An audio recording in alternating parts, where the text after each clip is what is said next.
बॉलिवूडमधील लोकप्रिय चित्रपटांपैकी एक असलेला कुछ कुछ होता है आजही प्रेक्षकांच्या मनात खास स्थान टिकून आहे।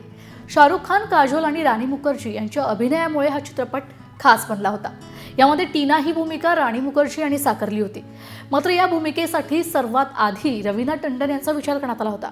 एका मुलाखतीदरम्यान रवीना टंडन यांनी खुलासा केला होता की त्यांना कुछ कुछ होता है या चित्रपटातील टीना या व्यक्तिरेखेसाठी ऑफर देण्यात आली होती। मात्र त्यांनी ही भूमिका स्वीकारण्यास नकार दिला।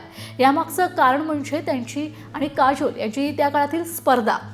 रवीना यांनी सांगितलं की काजोल आणि त्यांनी जवळपास एकाच काळात आपल्या करिअरची सुरुवात केली होती, त्यामुळे दोघीही त्या काळातील आघाडीच्या अभिनेत्री होत्या आणि एकमेकींच्या स्पर्धक मानल्या जात होत्या। कुछ कुछ होता है या चित्रपटात दोघीही महत्त्वाच्या भूमिकेत होत्या, पण टीना या भूमिकेचा स्क्रीन टाइम काजोलच्या भूमिकेपेक्षा थोडा कमी होता।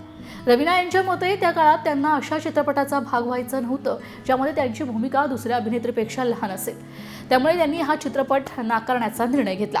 पुढे आपण सगळ्यांनी पाहिलंच, कुछ कुछ होता है हा चित्रपट प्रदर्शित झाला आणि तो बॉक्स ऑफिसवर मोठा यशस्वी ठरला।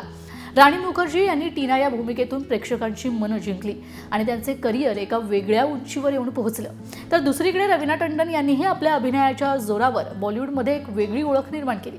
कधी-कधी एखाद्या चित्रपटातील नाकारलेली भूमिका दुसऱ्या कलाकाराच्या करिअरमधील मोठा टर्निंग पॉइंट ठरू शकतो। कुछ कुछ होता है आणि टीना या भूमिकेची कहाणी याच गोष्टीचं एक उदाहरण आहे। तर तुम्ही कुछ कुछ होता है हा सिनेमा किती वेळा पाहिला हे आम्हाला कमेंट करून सांगा। त्यासाठी लोकशाही फ्रेंडलीला लाईक, शेअर आणि सबस्क्राईब करा।